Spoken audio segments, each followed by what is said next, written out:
Neil, thank you for agreeing to talk to me. Absolutely fascinating book, Drug Wars. I've made a lot of documentaries, and most of them in some way are often connected to narcotics, the sale of narcotics, or the result of the sale of narcotics. And I think the first thing that absolutely blew me away, shocked me, was the proliferation and mainly in my lifetime, in the last 50 odd years, just how bad things. How did it get to this? Is what you say in the book a lot. How did it get to this? Yeah, well, I mean, in the UK, we have a really interesting situation, because the UK was actually really late coming to this world prohibition of drugs, very late, and because the international drug policy that we have is an American export. It's not very British at all. Which I found out in the book. We had a thing called the British system. Yeah, exactly. And the British system was actually the last worldwide resistance to American moral imperialism, which is because this drug policy, it's a very aggressive foreign policy from the United States. But they've always been like that. They've always believed in prohibition, haven't they? Well, only since 1914. They only banned drugs themselves in 1914 with the Harris. But before that, they banned alcohol, and there was always a big kind of a movement, particularly in connection with certain senators and a certain party and certain religious movements, to ban most things. Yeah? Well, religious movement, you're spot on there. Now, alcohol prohibition is a fantastic example because of this American domestic problem, because they banned alcohol, but why? They banned it because the Protestant power base in America didn't like the influx of Catholics coming in from Europe, from Italy, from Ireland, because they thought they were going to lose their power base. So they associated alcohol more with Catholics, because Catholics drank more alcohol. And so that's what Prohibition was about. The main sponsors, the biggest sponsors of Prohibition was the Ku Klux Klan, because they hated the Pope. Yeah. So it's always been about prejudice, and it's the same with all the other drugs. But also the banning of alcohol increased what people were drinking. Before that, they were drinking beer, and they may drink spirits. Once you ban alcohol and you've got to move it around, you start making things like moonshine, which are 10 times stronger. Yeah, exactly. And that's what happens with drugs as well, isn't it? Yeah, it's the economics of smuggling. So within 2 weeks of alcohol prohibition, you couldn't get beer anymore because it's not cost effective to smuggle it. It's too big. It's the same with all the other drugs. You know, heroin is now being contaminated with fentanyl because it's easier to smuggle because it's so small. Right. Whatever the drug, there's something called the Iron Law of Prohibition, that the drug will always get more dangerous and stronger. Like, so as soon as cannabis gets stronger, but then you get spice, the synthetic cannabinoids, which wouldn't have happened if you'd had a regulated cannabis market. What we're saying, Neil, is basically once something is banned, is made illegal, whatever that substance is, it generally becomes more toxic, stronger.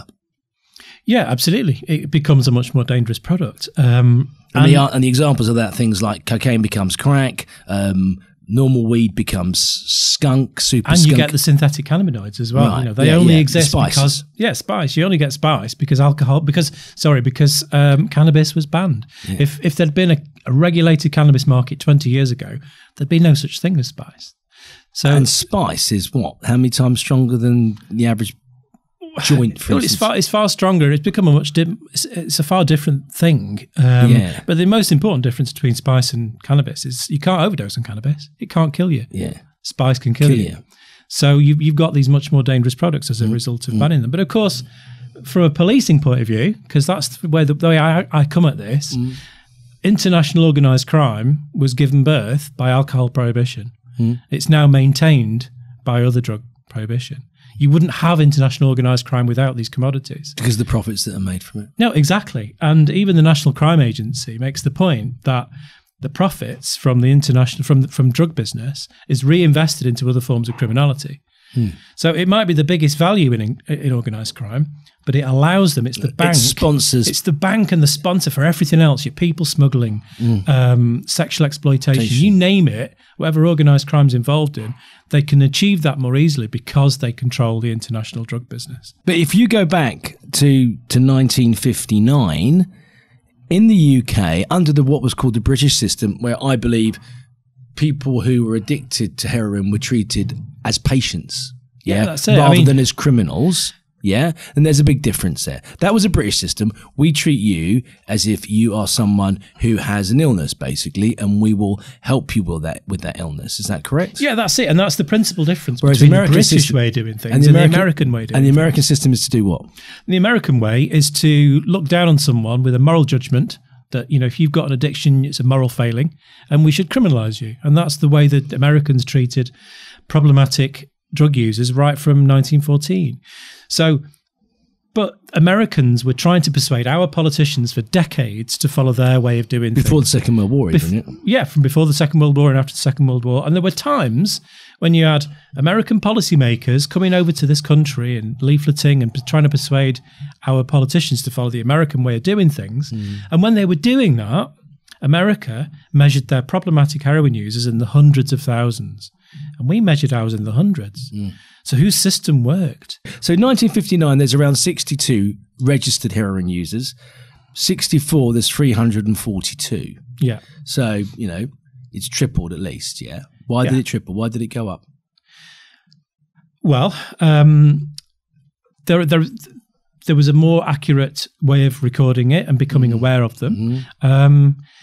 And it did actually increase all up to just over 1,000, actually. And this was considered a problem. But at the time, when we ended the British system, there was 1,049 heroin users in the UK. Just 1,049. And the number was falling. Then we adopted the American way of doing things, so basically, criminalising people. You couldn't really, unless you jumped through a number of serious hoops, you could not go and get a prescription for heroin. You had to go to the black market to get it. That's when the American system was forced. As soon as that ended, as soon as we stopped prescribing it to people, we went to the American system. The whole market was given to organised crime, just gifted to them, and that's what created the epidemic. So 1,049 heroin users in 1970. 20 years later, 300,000. There's a very straightforward cause and effect there. Because as soon as the market's given to organised crime, they want more customers, don't they? They're in Doctors writing a prescription, there's no incentive for them to find new customers, is there? No. Gangster, fact, there is. There's actually an incentive to actually find less customers, isn't it? Exactly, because a doctor, he doesn't want more patients, he wants less patients. Whereas if you're a businessman working in the black market, more customers, the bigger the profit. Yeah, exactly. And that is what created the epidemic. Well, we can simply just say, oh, it's those bad gangsters' fault. But how did that happen? I mean, I know we're talking about one drug and we have so many other drugs to talk about today, but why was there such an explosion in the use of heroin at that point? Well, if you're a problematic heroin user, now we should understand there at first, if you don't mind, that there is very clear, there's a wealth of very clear academic evidence which tells us that most problematic heroin users are self-medicating for some kind of childhood trauma. Right. So this is not a decision. This is not. I want to get high and have a great time. I'm actually trying to block something. This is trying to block out memories, and there's very good evidence that a lot of this is trying to deal with childhood physical and sexual abuse. So you know, if we find ourselves looking down on someone who's using heroin problematically, you're looking down on someone who's basically trying to struggle with the memories of abuse as a child. So we have to put it in that context. But if you do find people who are using heroin problematically, they find themselves with a choice. They can steal to pay for it in the new expensive black market prices. They can allow themselves to be sexually exploited to pay for it, another common response, or they can find someone else to sell to and find new customers. And of course, if you've got organised crime, they want those people, who become user dealers. Yeah. And they become the principal part of the expanding market. So these user dealers were actually partially responsible for this explosion, and that again was just increasing the profits of the gangsters. Yeah, exactly. Because always, very quickly, organised crime realised that those are the people to recruit and have on side, and they got recruited into the business structure. And is that still happening now? Is that the way it works? Oh, God, yeah, absolutely. Although there is a slight shift with the heroin and crack market. Well, I say slight shift. It's a monumental shift. There's less reliance on local user dealers because they tend to become police informants. And the use of those as police informants has meant that organised crime look for other avenues to deliver their drugs. I know where you're going to go. You're talking about railway lines, aren't you? County lines. So children are far more reliable for organised crime to use and manipulate than a user-dealer, because police informants can't get access to them in the normal way. Undercover cops like me can't infiltrate the kids as much. So children have become the perfect buffer zone between cops and dealers. Perfect. And this is a result of police success. This is police success which has led to children being recruited. It's a natural strategic response to the police. But isn't it a sad state of affairs that young people are being manipulated to that extent? I mean, I was given examples, and most people who don't know what county lines is, basically, effectively, it's larger crime organisations recruiting young kids, often out of pupil referral units or vulnerable kids or kids on an estate or in a gang, paying them money or giving them trainers. If it starts off going down the chicken hut sometimes, as literally as simple as that, or mountain bikes, playstations, and then you're asked to travel from a major conurbation to a smaller conurbation where you will set up, or there was already a recognised house that supplies drugs, Class A drugs generally, to people who need them, right? Exactly, yeah. And actually, it's not, I mean, we talk about county lines because that's very much in the news, but it's actually not just the kids who are travelling out of the cities. They're actually dealing in the inner cities as well. That's a little bit more hidden and not talked about as much, but, the kids are dealing everywhere because they're just such a useful way of protecting the gangsters from the police. And, of course, the police are trying to respond to it by actually trying to recruit child informants. How successful has that been? Well, there was a challenge by a charity which I provided evidence for. They had a court case. The charity's called Just for Kids Law, and they took the Home Office to task about this attempt to increase using child informants. They lost, but the publicity, I think, was very useful because we should not be recruiting child informants in this way, But so you'd be against the fact that they were recruiting kids, yeah? Oh, absolutely. I'm against the whole use of kids anyway, aren't they? Shouldn't kids be kids be at school or out having a good time, playing sport or doing whatever they do, on the computer, whatever they do, playing with each other, not being forced to go down railway lines or not being forced to actually probably potentially put themselves and their families' lives in danger. Yeah, absolutely. But the way this should be seen, this phenomena of kids being used as drug dealers, this should be seen as the end game. This should be the point where we say, this enough's enough. How bad do things have to be in policy before we change policy? Because the only thing that's going to protect those kids is a regulated drug market for adults. It's the only thing. You are not going to stop the use of children by organised crime. You can't. Well, here, we're getting very much ahead of ourselves here because we've got a history of the British drug scene to talk about, and it is varied and different, and all types and manners of drugs that have been connected to music, to youth culture, to the way the press have played a major part. That's true. In either demonizing or in fact sometimes creating issues that weren't even there. And renaming drugs and the pure purpose of selling papers or creating headlines, right? Yeah, absolutely. Yeah, it's the drug policy is the one area where journalists feel they can make anything up they want. I think. Why is that? Well, it sells newspapers. No one's ever challenged them on it, and there's never been a requirement to provide any evidence for what they say. Well, there's a very famous quote from, let's not name him, but I have met him. He said, drug stories are brilliant because they either make people want to go out and get them, or they cause indignation and anger amongst other readers. So it's a two-way sale. Yeah, absolutely. And anger is what sells newspapers or nowadays creates online clicks. There's another thing I want to ask you. I mean, all the books that have been written, how easy is it now to become a drug dealer? I mean, you can just go on the web or you could talk to someone. I mean, I've never, in my time of growing up and being in and out of London, I have never seen so many drugs. I mean, we've got to know what you're looking for, of course, but I've never seen so many dealers on the streets. Whether it be wraps, whether it be baggies, whether it be the gas canisters, a hippie crack, whatever it is, it seems to be a lot more than I've ever seen before. Yeah, and it will keep increasing because that's what you do with prohibition. So it's about supply, is it? Or is it about demand, or is it about both? Well, the police are really good at catching drug dealers. They're Really? They're brilliant. Well, they are brilliant at catching drug dealers. Why do we only stop 1% of all the drugs coming into the country then? Well, that's because the supply is too huge. They're good at catching drug dealers. Once they're here, once the drugs are here. Yeah.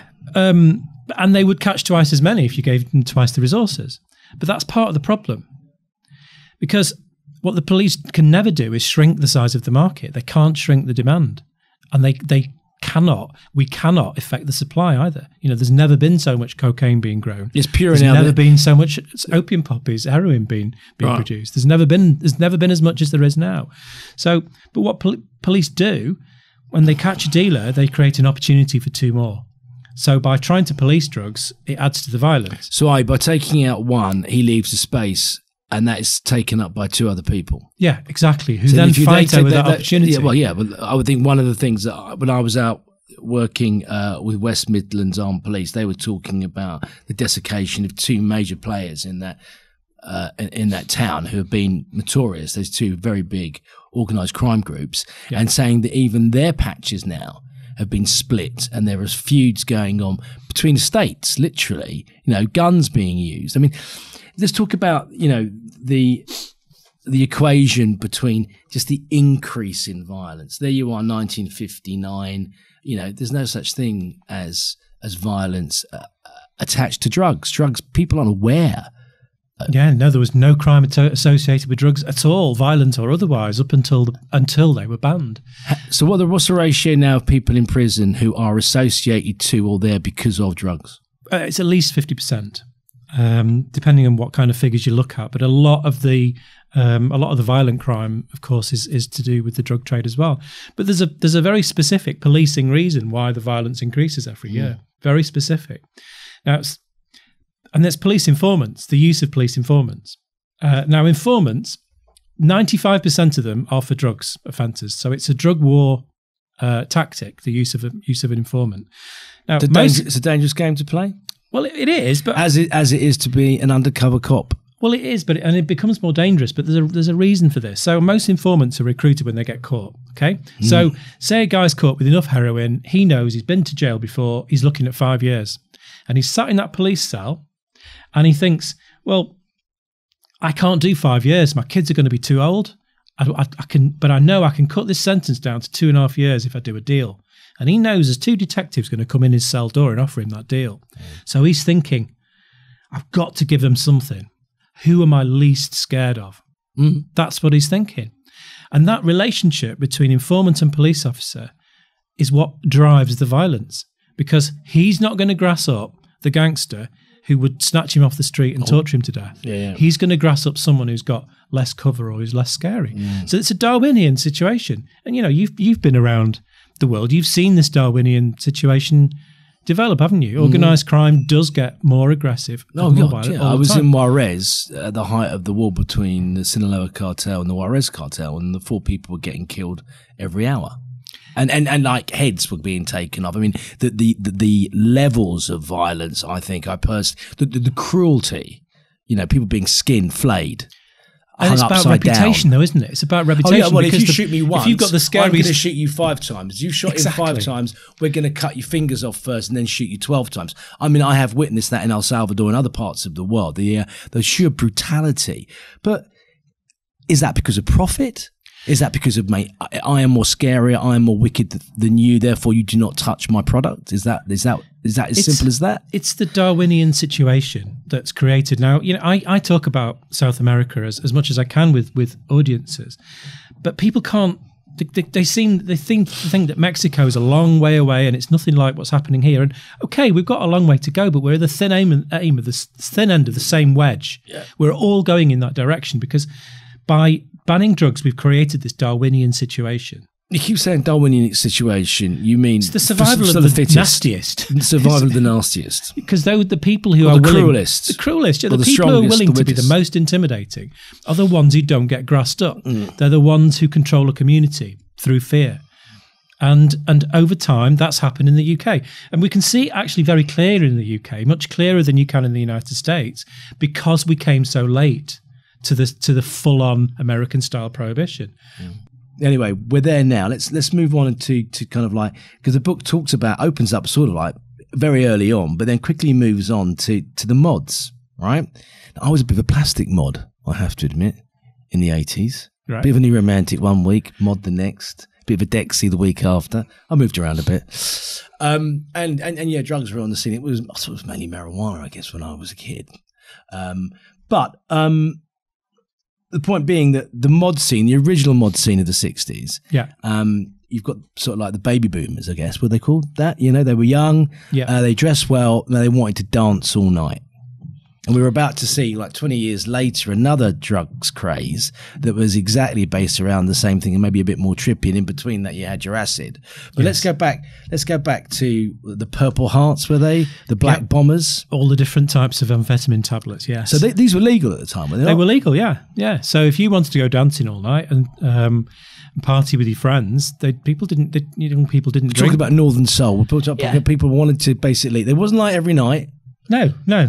But if they wanted to go dancing at the weekend, then it was very common to take amphetamines, and it was seen as a reasonable thing to do. It wasn't illegal, was it? No, it wasn't illegal. No, and there wasn't. How did they get the pills?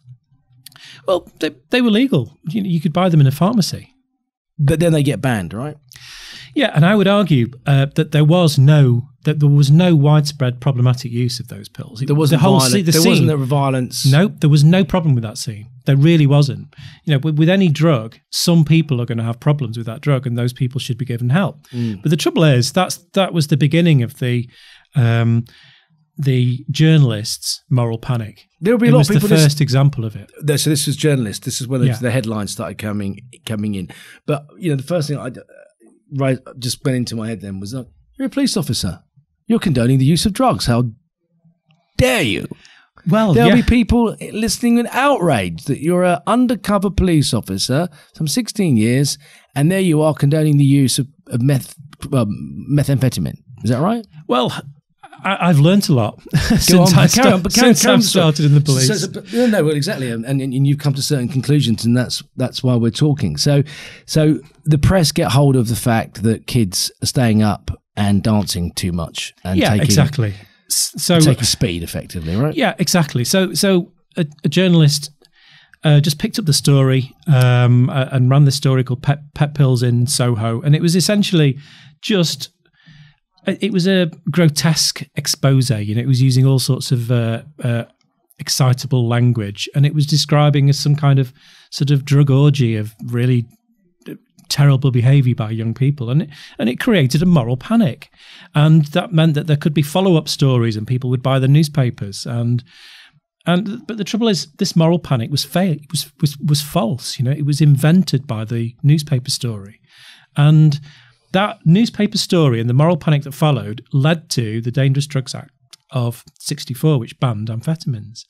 So those pills were banned as a direct result of a journalist making things up. So press, newspapers, moral outrage creates a change in policy. Yeah, exactly. Yeah. And of course, it was disastrous because the illicit market, the first illicit market that we really had, I mean, supposedly cannabis was banned, but it was ignored by police. But suddenly there was crime because people were importing huge amounts of pills because people still wanted to dance, and they were not going to stop just because there was a law. And there were other drugs, obviously. Marijuana was around. We're in the 60s here, aren't we? I guess, aren't we? Yeah, absolutely. Yeah. So time of free love and all that stuff. Great hippies. So there was marijuana, and what were the rates? I prefer we should use the word cannabis if you don't mind, because marijuana is actually it has its roots in racism. Because when the Americans really clamped down on cannabis in the 1930s. We're talking about the plant, or rather than the resin? Well, Americans used to call it cannabis as well. Well, it's the same. There's the cannabis plant, whether it's resin or flowering top, whatever it is. Yeah. But Mexican immigrants were perceived by the whites to be stealing white jobs. So Mexican immigrants, they still are by many whites. Well, exactly. Hence a wall that never. So they were persecuted by whites, and as part of that persecution, their behaviour was criminalised more heavily, which was they were seen to be people who use cannabis more than white people. So to make it sound more foreign, to make it easier to demonise them for it, they changed the name and used the Mexican name for it, which is marijuana. So it was all based. The name change is based around racism and fear. Fear, persecution. Yeah, cannabis it is. Okay, and it's to do with the cannabinoids in your body as well, isn't that where the word comes from? That's what it affects, isn't it? Well, actually, the endocannabinoid system was named after the plant because the cannabinoid system's been identified. So plant first, and then that was named after for the effects that it has on the body. Yeah, because actually medical understanding of the cannabinoid system was suppressed because of prohibition. So doctors weren't even taught about it. But people have been using it before that thousands to heal of people. Years. Thousands. The world's oldest medicine. It's and very effective for many things as well. Now, why is there so much fear placed around it then? By in the last 200 years, 100 years, why? Well, is it because it's easy to grow? It's about and you can't racism. Tax it very easy. It is about racism. It's basically American domestic racism exported around the world. And there's a reason for that because you'll be upsetting a lot of Americans who are not listening to this. I've said this in America. Listening to this, go and say. but believe me, I've said this in audiences in America. How did that go down?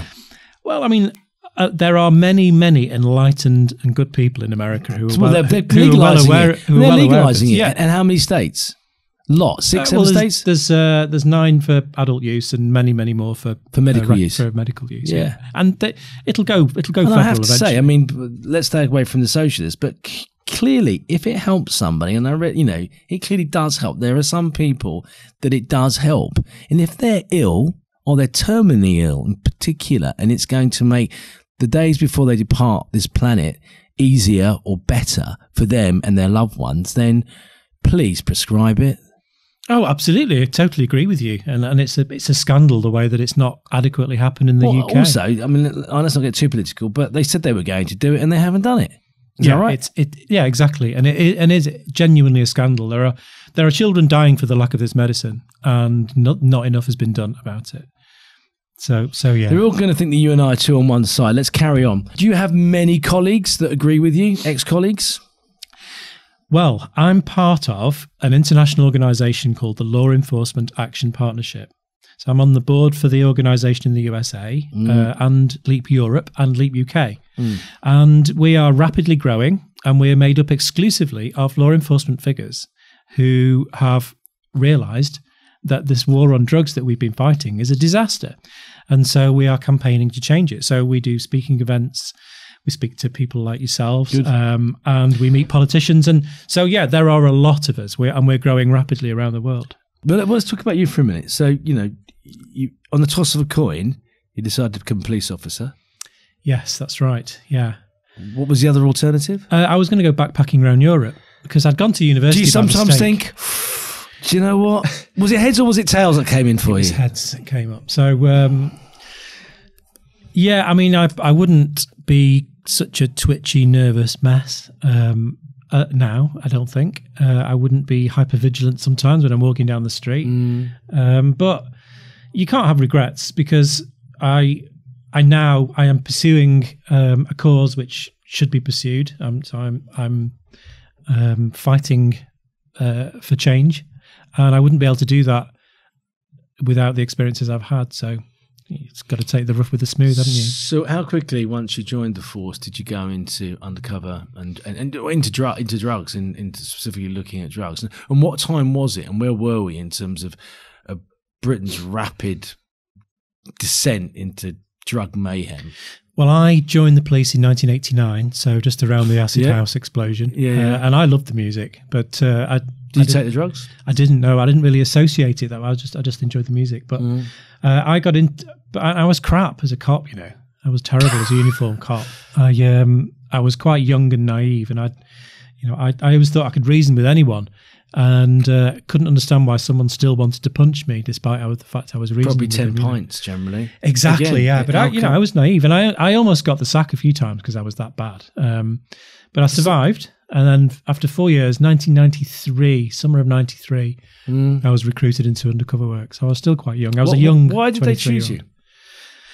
Well, I accidentally got an attachment to the drug squad for a month, and they hated having this useless. What are we going to do with Neil? Oh, give him the drug squad. Yeah. They did for a month, and then one of the squad said to me one day, "Do you fancy having a go at buying some crack?" Which I wasn't expecting the question, but he gave me this 20 quid, pointed me to this door. I went and knocked on this door. This huge guy answered and says, "What do you want?" I said, "Whereabouts were we? Can we just in Derby? In Derby, yeah, in Normanton in Derby." And this guy looked at me and says, "What do you want?" And I said, "I'll have a stone, please." And which is just a £20 wrap. Yeah. And gave him a 20 quid, and he gave me the wrap. And and he was very nice actually. He said, "Take care. You take care of yourself. Don't get yourself arrested," which I thought was nice advice. Really. How old was he? Oh, he was probably about 37, something like that. And how old were you then? Young cop? 23. I looked about 19. But the point is, he was polite. He had a reputation, but he wasn't that scary. But then he went to prison and talked to other people, and suddenly they knew there was a new tactic around, because that kind of low level, ground level up undercover work. So you put him inside. I put him inside. Yeah.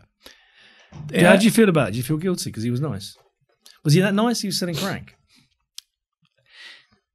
He, like any dealer, is a product of prohibition. It is inevitable that there will be people dealing drugs.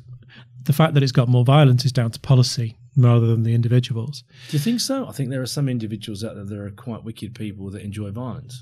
Oh, yeah. But there are much more of those now because of drug prohibition. Oh, I wouldn't disagree with that. I would say even most of them have been developed in that scene as a result of policy.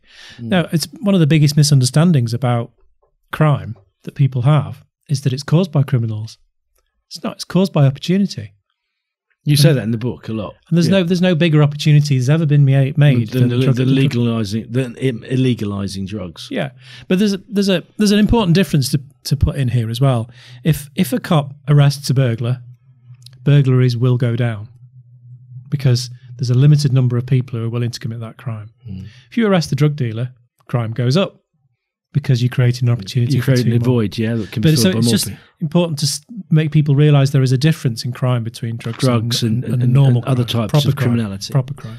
But going back to you, so that you go and buy your first £20 rock of crack, and then they go, "Oh, Neil can buy drugs." That defined the next 14 years of my life. Actually, very quickly, it just changed very, very rapidly. How did it change?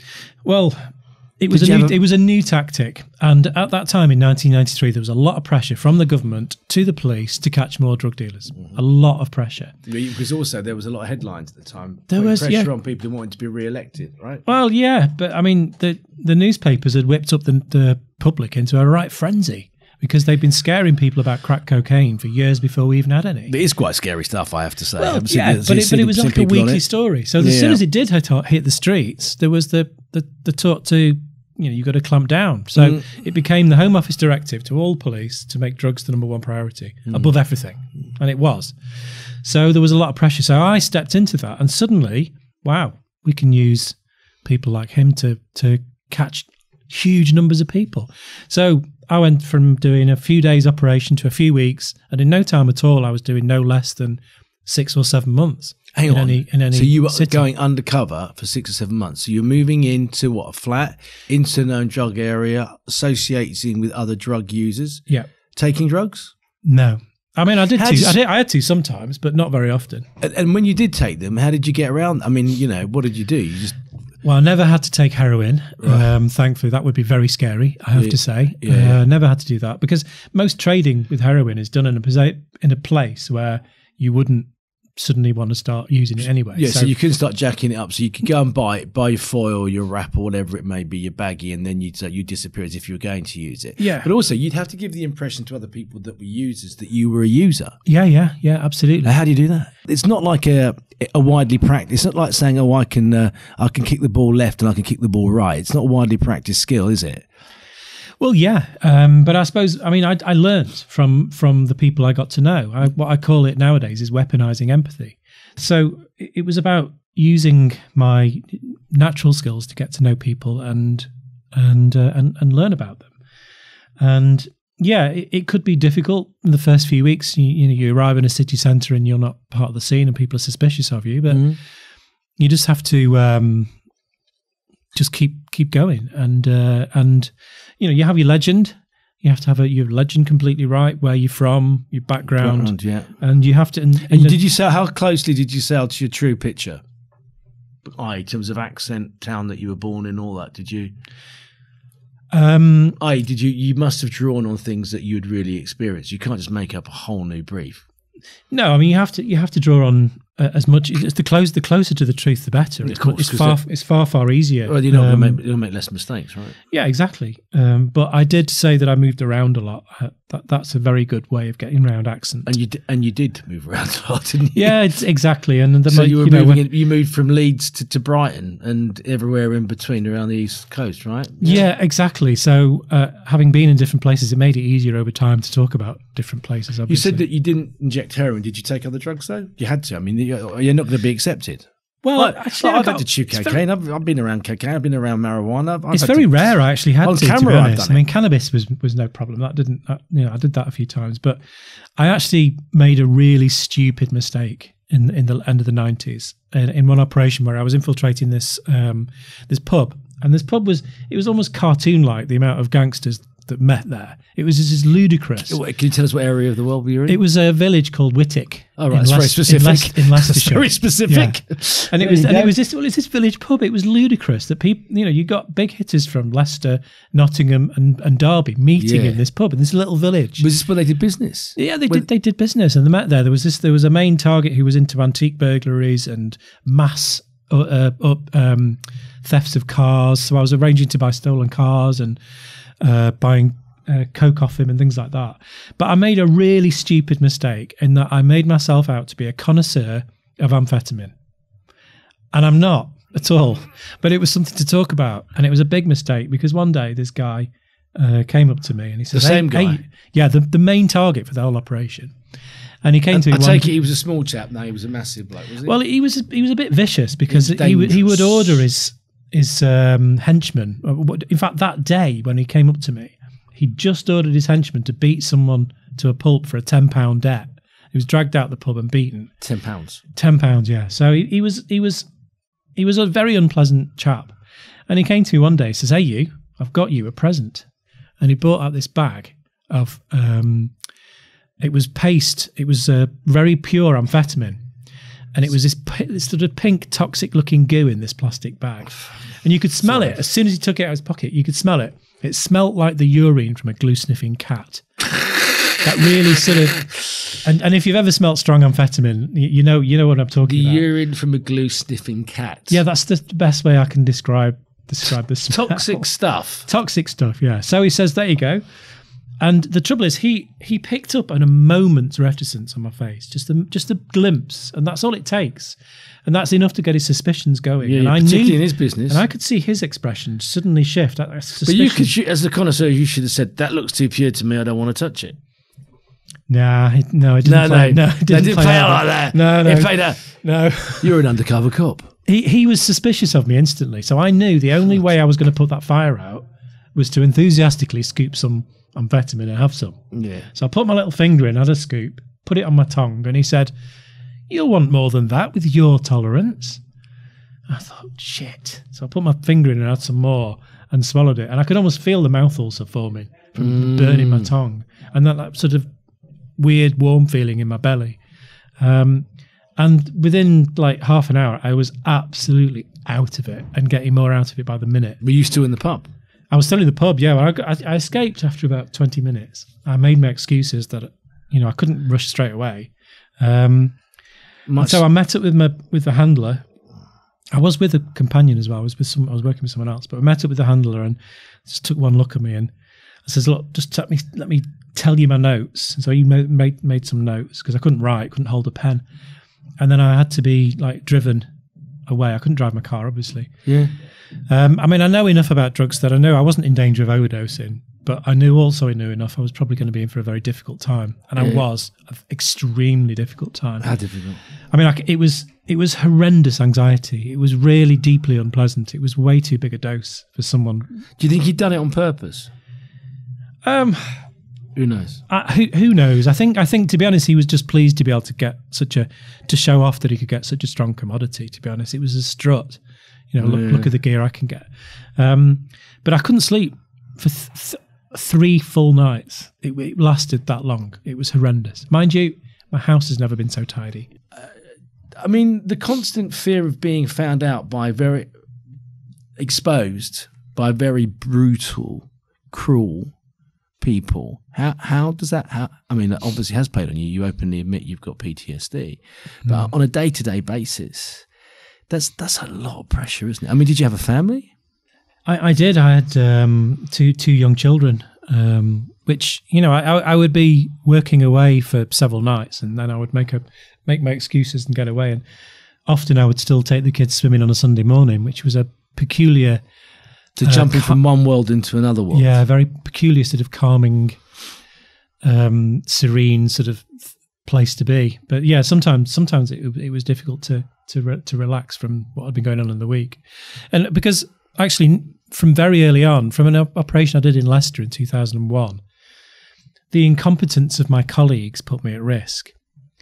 And they won't like you saying that, will they? No, but it's true. And, unless we are honest, I mean, don't get me wrong, I worked with some brilliant and professional cops through my time, but there were times when either incompetence or corruption put me at risk. And there's no getting around that, and we should be honest about it. But there was some very stupid decisions made in Leicester, which meant that I went to meet a gangster where there was a possibility they knew there was operatives out there. And I'd met this guy, and he was a proper big hitter. And the reason I went to get him is because we'd had no photographic evidence of him, with no corroborating evidence. I'd been buying heroin from him, but he'd disappeared for a few months. Anyway, I brought him out by offering to sell him some counterfeit clothing. So he was excited because he loved his clothes. He loved his Stone Island stuff. So he brought some mates with him I didn't know. And I met them in this secluded car park, and one of them suddenly... So the main guy says, "Well, do you just want to sell me these clothes, or do you want to buy anything?" I says, "Well, if you're carrying white, I'll have some white off you." So he sits in the car, cutting from this massive block of crack, this little slither off. And his mate suddenly looks at me, pushes me up against this wall, and starts searching my clothes. And in no time at all, he finds the camera in the button. Because he wasn't James Bond tech. No. He wasn't that good. No. And he found it, and there can't be any doubt. And he says he is as well, man. He's fucking 5'0". And I remember looking at him thinking, "You're too young to have watched Hawaii 5'0". Yeah. But you're also thinking I might have my face carved off. Oh, I thought I was going to die. Yeah, because I knew the caliber of these people, and he'd found the camera, and I was in an isolated car park near nobody. Daylight, nighttime. Daylight, middle of the afternoon, but there was no one else in this car park. It was empty. That's why you'd chosen it. Yeah, exactly. Yeah, it was a surreptitious place to meet. So I knew that if I ran, I'd get caught and I'd be beaten to a pulp. And I knew that I didn't have many options. So what I did was I just decided I had to stop him convincing the one I knew what he'd found. No. So I just launched into a tirade of abuse. And I said, "You fucking picking up my clothes? What the fuck are you talking about? It's not even my jacket. I just borrowed it this morning. So what do you mean?" What? And he's just like, wasn't expecting this. So I've used them. Was it one of the button ones that go through that's got like a... Yeah, it's like a metal button and there's a little hole in the middle. Oh yeah, how big was it? Was there a backup battery on the backup battery in the back? Yeah, really crap. I've used much better ones since, but yeah, these were after that experience. Carry on. I'll tell you kind of sort of story, but I'm going to tell you I didn't use them to the extent that you've used them. But go on. So you just blazoned it out. I just blazed it out, and I just gave him. But he found it. He'd seen it. I know, but he suddenly doubted himself because I'm saying, well, it's not my jacket. I don't know what you're on about, and I've known him for months, and I advantage I had, I'd known the guy in the car for about probably 5 months, something like that. I don't know, 6 months. So then I slowly took the coat off him, off another one, and start slowly folding it up and putting it back in the bag, all the time giving this guy abuse. And I didn't let him get a word in edgeways. And he's going, but.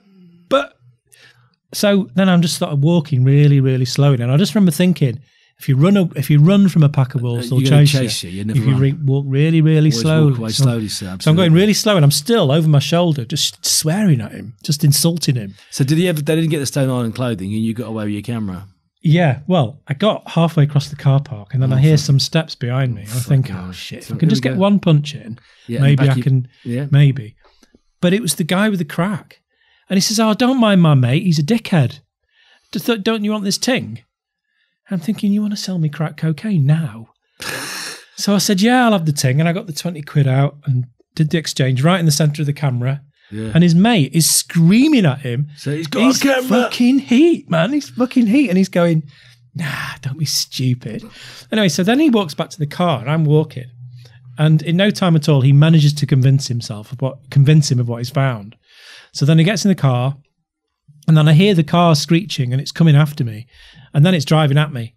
So I got out of the car park and onto the pavement, and it's near the ring road in Leicester, an inner ring road in Leicester.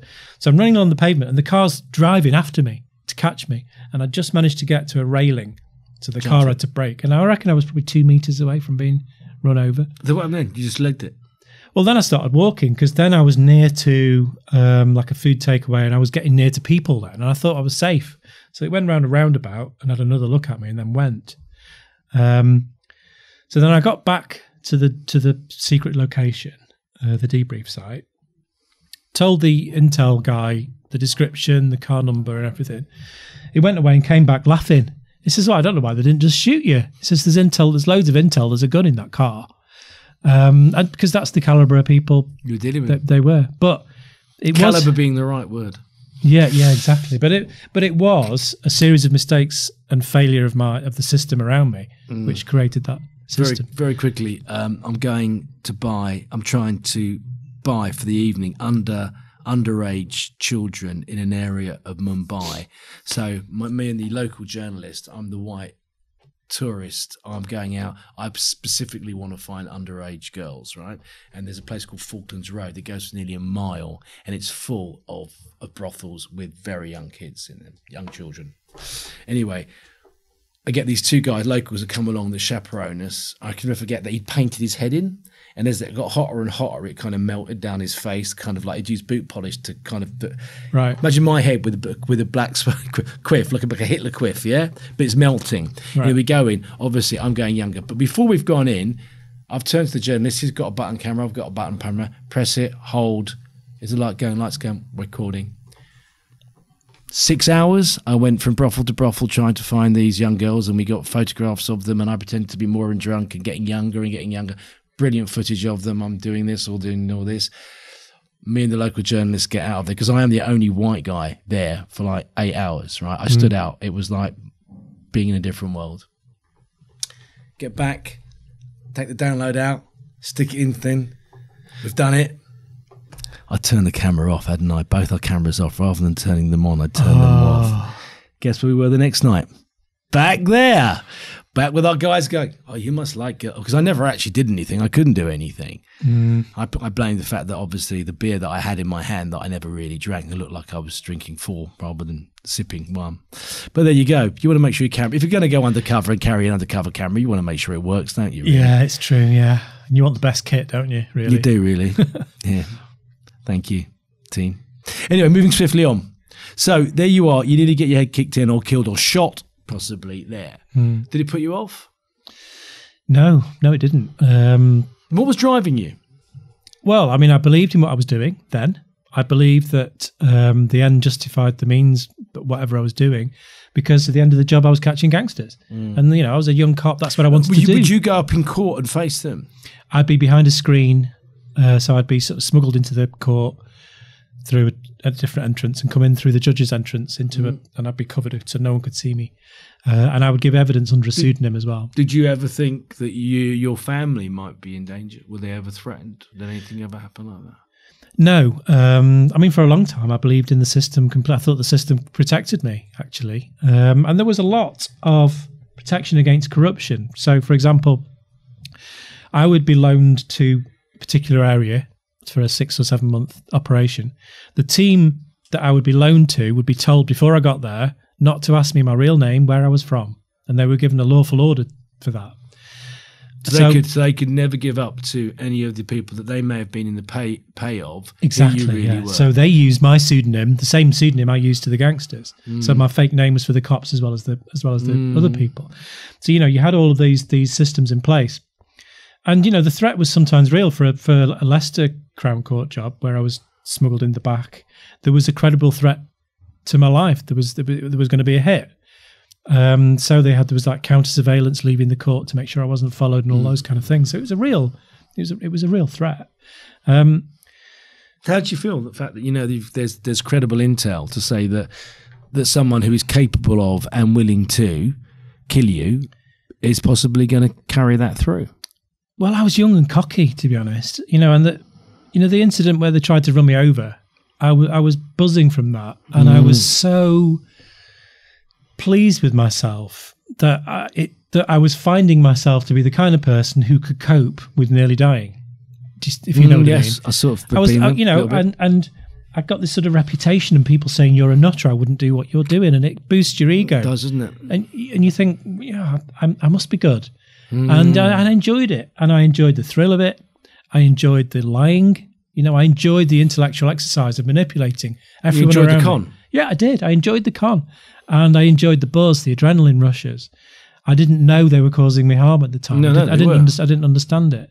What about harm to your family? How are your family at this point? Well, I believed that the system was keeping me safe so that my identity wasn't out.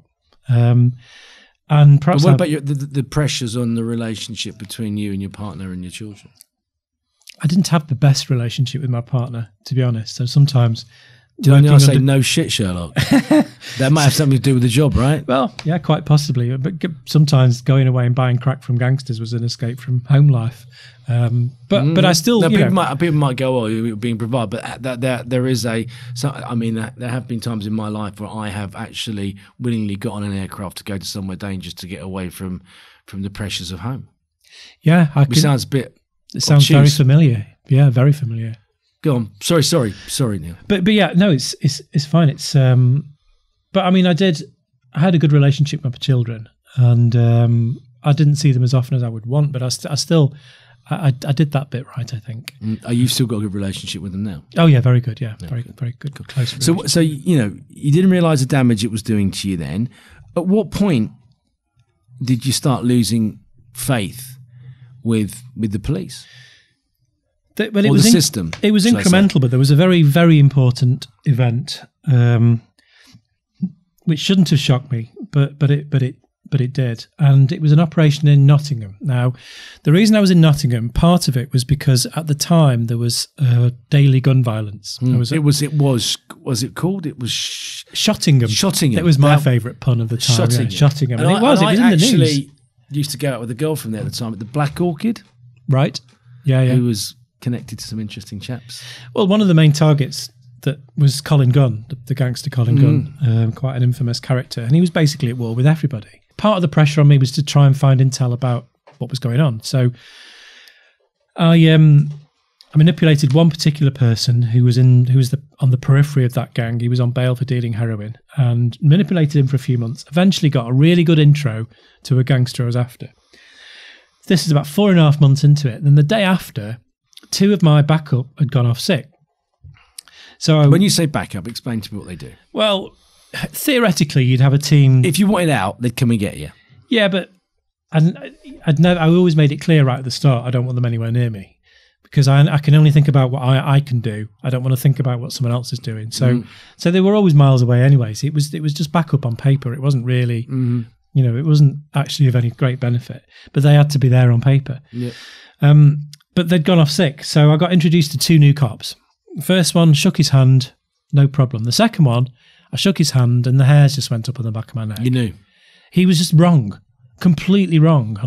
And you know, when you've been working undercover every day, you get senses that you do. You're tuned high into level. It, yeah, your body language perception is much higher than normal. So I said to the guy running the job, I says, look, I'm not happy with this guy knowing what I'm doing, because this was before the briefing. He says, and also this was a different constabulary to the one that you'd worked with. Yeah, it's not my constabulary. It's just I was on loan to them. So these are strangers, right? That's what I'm trying to say. Yeah, they're strangers. Yeah, and one you go, you're all right. The one you go, you're a wrong 'un. Yeah, exactly. Yeah, and he was. It was like so loudly screaming in my brain, this guy is wrong. What ranks were they? They were constables. Right. DCs. DCs, yeah. Detective constables. Yes. So I went to the boss and said, I'm not happy with this guy. He said, fine. He was fine about it. He says, right, well, we'll exclude them both without telling them why, so they don't ask any questions, and we'll just tell them to park in this place outside the city and exclude them from the briefing. Fine. Didn't think much more of it, but my operation ended hugely successful. Then Nottinghamshire Police did another huge successful operation. One led to the other. And eventually Colin Gunn's empire was brought down about a year afterwards. What did he get? Did he go away? Oh, yeah, a long time. Yeah, he's still in prison, I think. At that time, it was discovered that the cop I'd taken exception to was an employee Mr. of Colin Gunn. I knew you were going to say that. But he'd been paid to join the police. So when I met him... This is like that episode, or The Departed, isn't it? Yeah, it's exactly The Departed. Yeah, it's exactly that kind of thing. He'd actually been more successful infiltrating my gang than I had with his. So he had been paid by Gunn to join the police, and 7 years before... was it Nottingham Constabulary? Nottinghamshire Constabulary, yeah. So he'd been in the police for 7 years by the time I met him, and he was paid £2,000 a month on top of his police wages, plus bonuses for good information. Would you say the biggest corruptor of modern day British policing is drug money? It's almost the entire corruption. What else would there be, I guess? No, there isn't anything else. I mean, there's two reasons for that. One, because there's more money in drugs than anything else, any other form of criminality. But by policing drugs, the higher up gangs, the people who supply the lower gangs, they're monopolised. Over time, police get rid of the competition, so the monopolies grow. So the successful people like Colin Gunn get richer because they've got a bigger slice of the pie, which means they're more able to corrupt the system. Because they've got more money. Because they've got more money. So the mechanism of policing it takes away the competition, makes the people richer, corrupts the system. So in a way, the more successful you are, the richer you make the top gangsters. Exactly. And they more successfully corrupt the system. And that pans out right across the world. Mexico, where you've been, it's a narco state. Guinea-Bissau and West Africa. Also, it's not just the fact that they control police, they control government as well.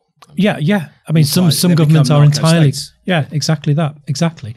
And that is inevitable and will continue to get worse the longer we try and treat this as a policing issue. When I met with senior cops afterwards to debrief that event, they said to me, well, Woodsy, of course this happens. We know that this happens.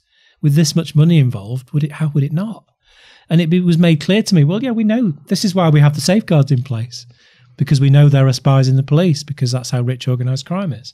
You know, and any up-and-coming gangster, why would you not recruit people to join the police? It's obvious, you know, and there are untouchable gangsters right around the country, the very notable ones, Manchester and places like that, because of the level of corruption. That's how successful have they become untouchable? Yeah, absolutely. There are people who get acquitted of multiple murders. There are many untouchable gangsters, and the longer we go on, the more untouchable. And all those untouchables are associated with narcotics. Yeah, it's only the drug trade. The drug trade is the only form of criminality that can corrupt the system like this.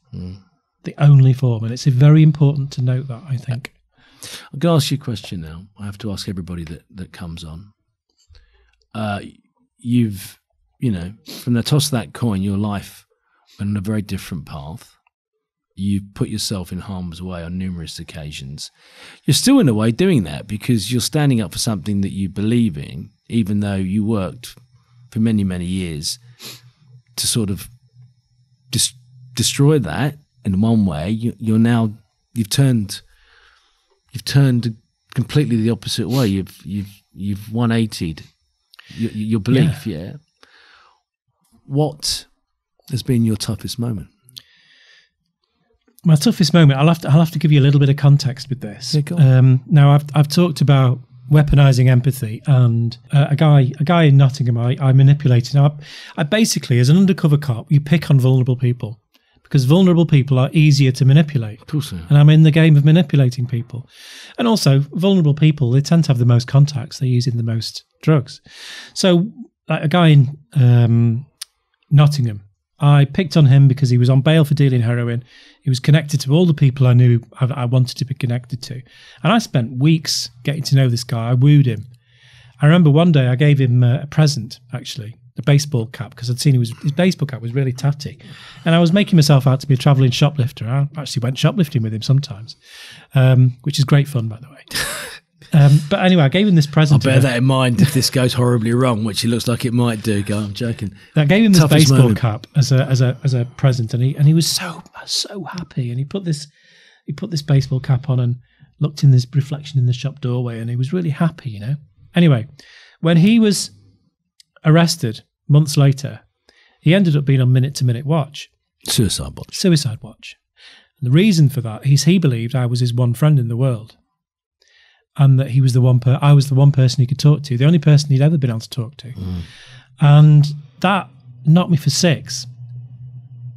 It really did. But that's not my toughest moment, because I still carried on. And because the way I saw it at the time was that I knew I was causing him harm. I knew I was putting him at greater risk. But in my mind at that time, I was making the ethical judgment that the end justified the means. Because at the end of the job, I catch the gangsters. So I accepted that harm as justified to that vulnerable person. And I carried on doing that for some time afterwards. But eventually I did a job in Brighton, and I saw, it was like a vision of the future, because the police had overused the tactic, and the level of casual violence that was being directed towards vulnerable, problematic heroin users was off the scale. And it was my view that they were casually murdering people as part of the reputation, because they were using homeless people as proxy dealers in the way that they use children nowadays. Right. But they was using homeless people. And they were saying to these homeless people, you know, you grassed us up, we're going to kill you. We know how to do it. And they had the highest drug deaths in the country at the time. Now, I can't say that they were murders, but what I can say is that a lot of people on the streets of Brighton believed that a lot of them were murders. So they were OD'd on purpose? They were OD'd on purpose, yeah, that was the belief. And I saw just how horrific that was. And it suddenly, all of the doubts that I'd had over the years, all of the experiences, the corruption, all of the little nagging doubts all suddenly hit me. And I had a sort of eureka moment that this has gone like this because of me, because of the tactics that people like me use. This is a response to the police.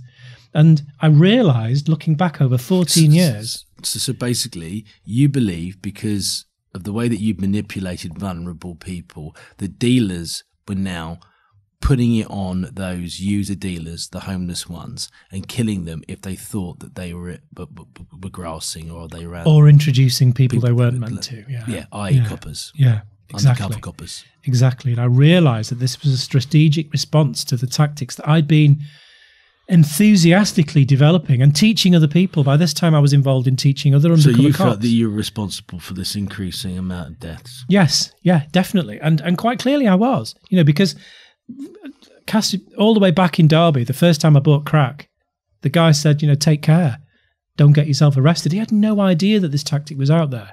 So that every single year that I did that work, it got more violent. The streets got more violent. You know, I've been stripped at gunpoint. I've had samurai swords to my throat. I've been threatened with knives more times than I thought I was going to die all of these times, and I thought it was worth it because of the end justified the means.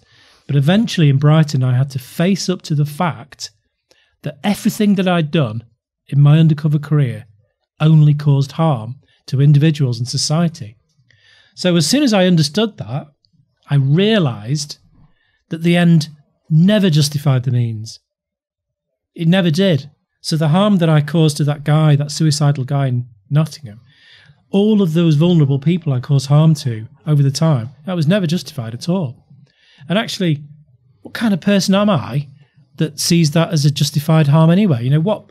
It's like a military way of looking at things. There's no room for that kind of way of seeing things in civil policing. And I had to face up to all of those decisions I'd make over those years. It was the wrong decision. I was causing harm. And that was my worst moment, because I had to face up to all of those times I justified to myself, and I wrestled with it and justified it to myself, and I realised I was wrong. I had just been causing a lot of harm to some genuinely vulnerable people and putting them at risk. Did somebody else help you come to that conclusion, or did you do it on your own? Was it just seeing the amount of dead bodies that were turning up in sleeping bags, or what was it? No, it was a realisation. It was just reviewing, going back and revisiting the doubts that I'd been having at different times. And I think I'd been resisting coming to that conclusion. It's really hard when you're in a system of people who believe in it. You're a part of it. You've spent years developing your expertise, which sort of relies on believing in what you're doing. It's really hard to come to that, to face up to that conclusion. Well, it was for me anyway. But at that point, is that when you decided to leave? I realised then I had to do something to leave, yeah. I mean, I tried to change the system from within for a while, but I realised it was just making me ill, and eventually I had a breakdown. My PTSD got louder and louder until I was an absolute mess. And so my mental health dictated that I had to leave. But yeah, really, I did decide that. Also, surely, Neil, there is a level to which you can actually pretend to be someone else, live and breathe it. I mean, it's all right, being an actor where you go in for 12 hours, then you take the costume off and you get in your car and you go home. Even that can sometimes be a pain.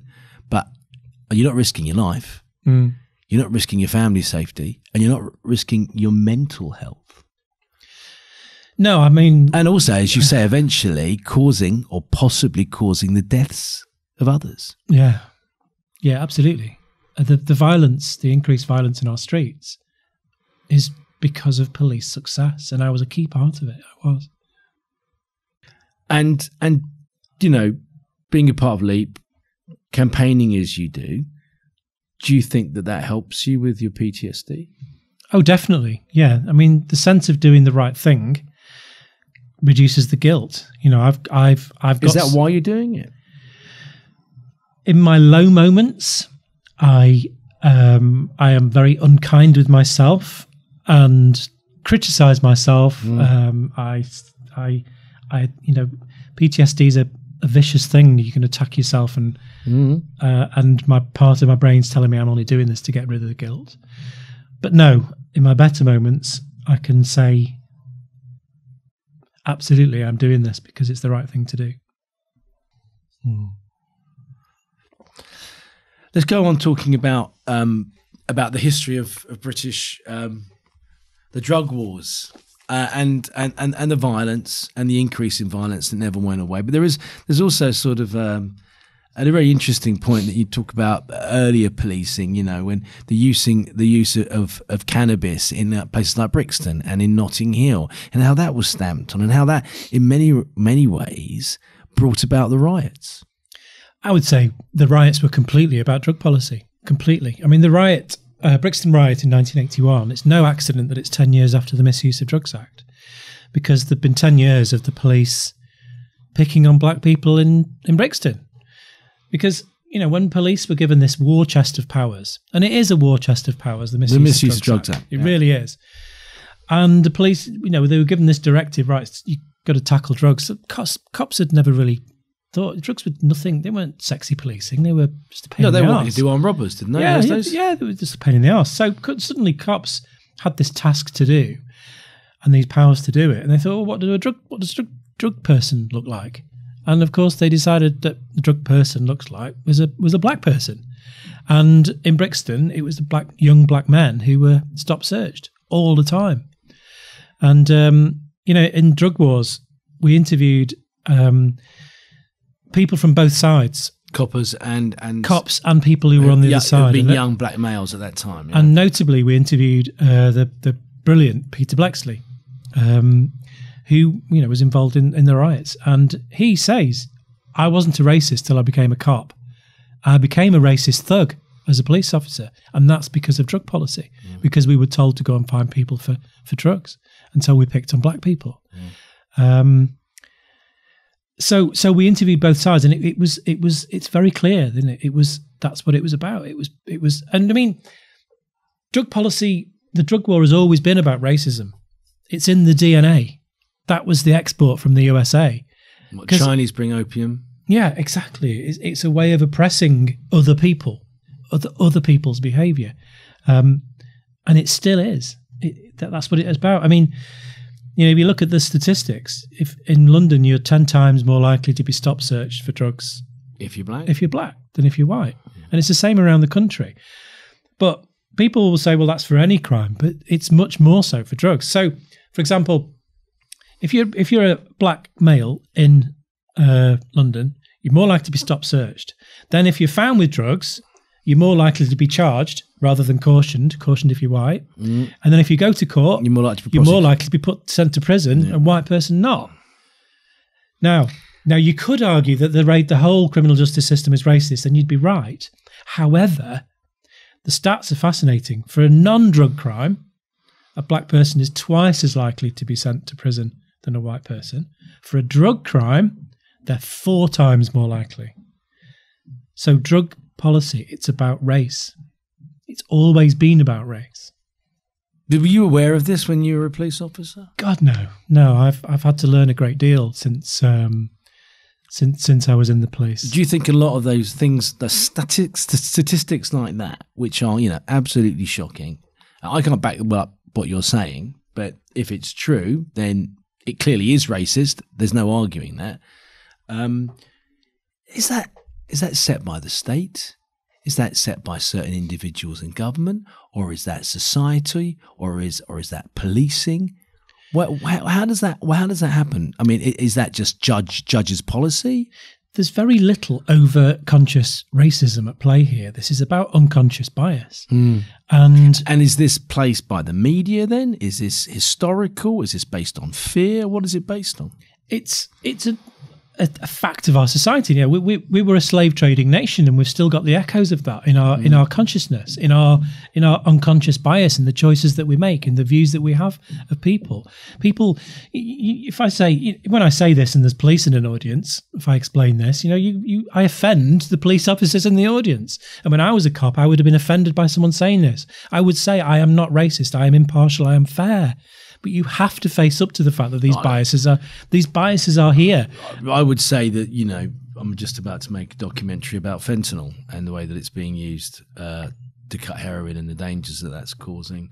And I will be going out into areas undoubtedly where there are drug dealers and meeting them.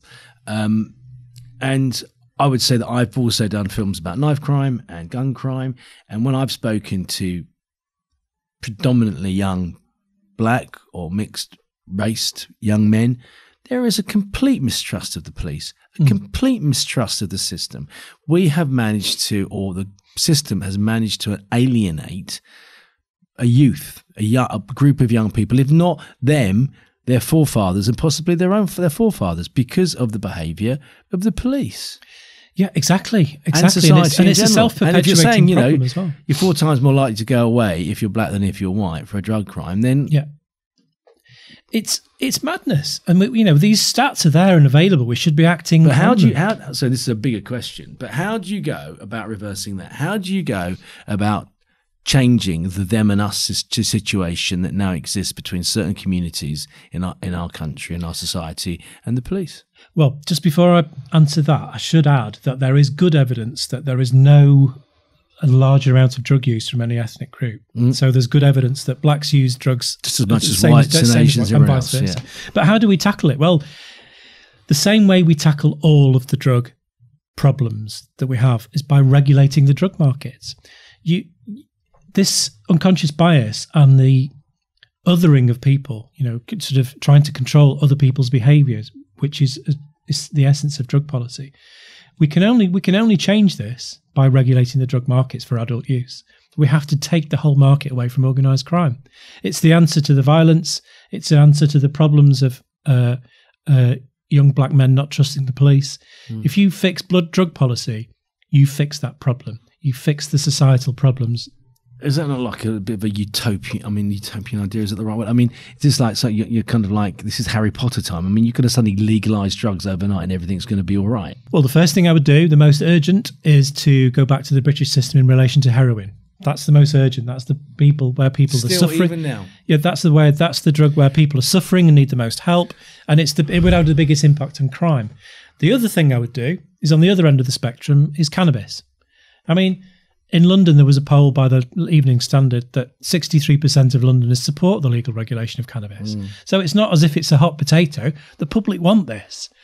Now, county lines, most kids are actually recruited not by giving them trainers. They're recruited through the teenage cannabis market. Right. There shouldn't be a teenage cannabis market. It's much easier for kids to get hold of cannabis, MDMA and cocaine than it is alcohol, because regulation works. So if you regulate these markets for adult use, you protect our children. Start with cannabis because there's wide public support for doing it. And you break the link between children and criminality. You end the violence associated with the trade. You know, even today in the BBC News, there's 2 murders happened as a result of a robbery at a cannabis grow. You know, that doesn't happen in a legally regulated alcohol market. No. You know, you don't have the head of one brewery shooting another one for fight over who's going to buy whose beer, you know.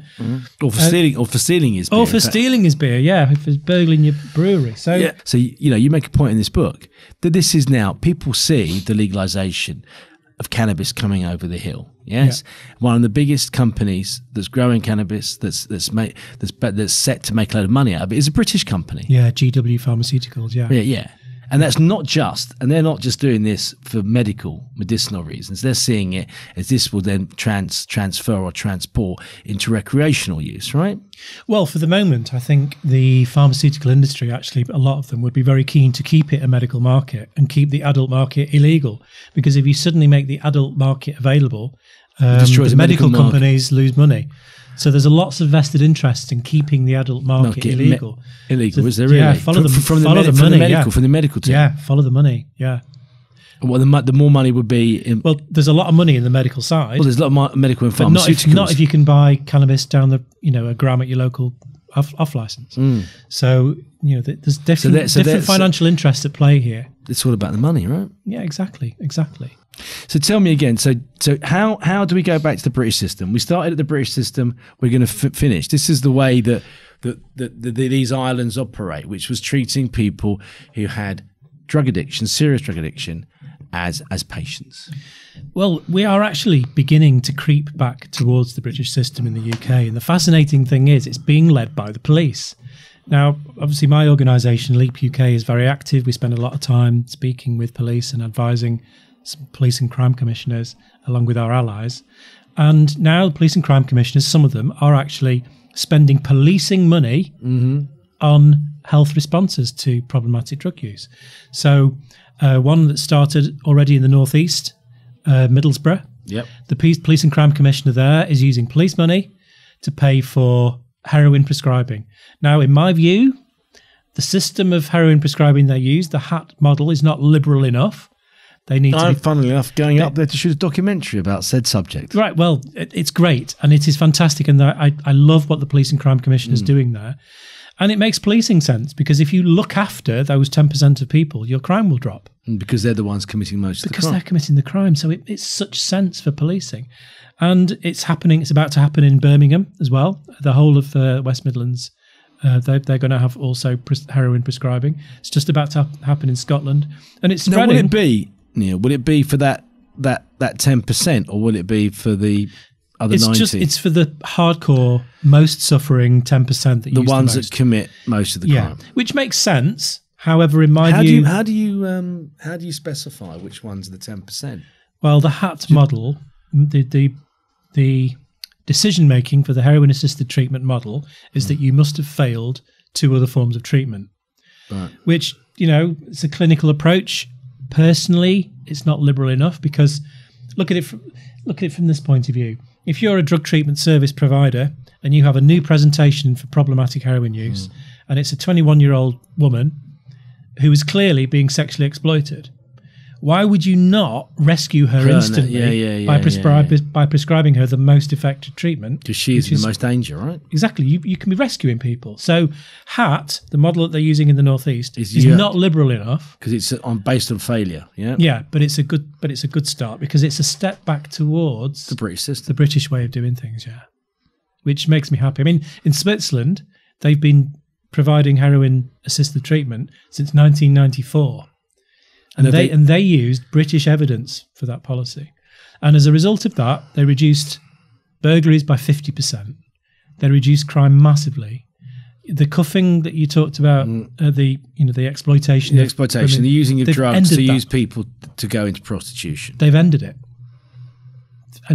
They have prostitution, but they don't have that type of street prostitution. They don't have it. Who are basically used and abused because of their addiction. Yeah. Yeah, because if you've got a problem with heroin, you get prescribed heroin. Now, there will be people listening to this who already agreed with my view, and there'll be some who have been won over and now agree that we need to regulate the drug markets to take the power away from organised crime. Now, if any of those people listening do agree, then you are now part of the social movement for change because you're unlikely to go back to your previous view. So wherever we talk about this and win people over with the evidence, it's bringing change. So what I would ask those people is to support the movement. So I'm part of Leap UK. Please follow us on Twitter at UK Leap. And do you think there is enough support out there for your views though? It's growing all the time. I speak to audiences all the time, and what about people change their minds? I've got friends that people do change their minds. They frequently do, and they're entitled to as well. What about I've got friends who've been through NA, AA. Do you think they get enough support in this country? For them, do you think they're recognised enough? No, I mean, and the recovery movement is an important part of our wider reform movement. Do they support what you're doing? Yeah, there are people in recovery who realise that their problems were made much worse, and some of them caused by the current drug policy being criminalised. Yeah, it was caused by that stigma, that alienation, the manipulation of organised crime. They realise what got them into that situation, and there is a growing recovery movement for change. Yeah. Do you realistically think that there's going to be a movement on the legalisation of heroin and cannabis? I do. I think cannabis is inevitable. I think it'll happen everywhere. The dominoes are already falling. The argument's been won. I don't think we'll go back. We'll soon have the evidence from Luxembourg. There was some evidence from Canada released yesterday, which showed significant reductions in child usage of cannabis. Now, that in itself is a victory enough to persuade politicians, I think, that we need to do it here. We should be restricting our children's access to this drug. We shouldn't be allowing this situation to continue. And by legalising it, you're saying it's on the top shelf and you can't reach it, whereas if it's criminalised, it can be given to you at any point. Exactly. And the evidence is very clear from the United States. In every single state where it's been legalised for adult use, child use has dropped. And that's important. We should be protecting our children. So yeah, it is inevitable because the argument's won. It's just a matter of time politically. Heroin, again, prescribing of heroin will come back. The evidence will gather. MDMA, I want to see a legally regulated MDMA market. There shouldn't be any deaths from MDMA, and there's no excuse for it. We should have safer festivals, safer drug taking. The psychedelics, the medical use of psychedelics will come. So yeah, all of these things are happening. We will win eventually. I have to be optimistic. Oh, you have to be optimistic, but let me just point something out. You know as well as I do, because of the way that human beings work and the curiosity of human beings and the way that human beings feel about themselves, if you legalise marijuana tomorrow and I said, I've got something illegal here called super duper duper duper skunk, it's illegal. There is part of every human being that wants to go around the back of the bike shed and smoke that rather than smoke that boring legal stuff. How do you overcome that? Well, you do it by choice and you do it by clever regulation. So, for example, that there is very good evidence, actually, that people will use a safer commodity if that regulated commodities available. You know, we used to have rum that was much stronger than the 40% that's allowed, and it used to kill people. So we regulated and capped it at 40%. There is no illicit market for rum that's stronger than 40%. But there is something in humans that we want to do something that's naughty and different. Yeah, but you can shrink the illicit market by good regulation. You can shrink it so small that people are not so in contact with it. At the moment, the entire commodity is illegal. So the entire market is illicit, and you're instantly connected with criminals. I'm not hoping to see your demise any day soon, but do you think it will happen in your and my lifetime? Oh, I'm not sure. I know I'm in for the long game, and I know I'll be passing the baton to lots of other good people who are fighting for the same cause. Yeah.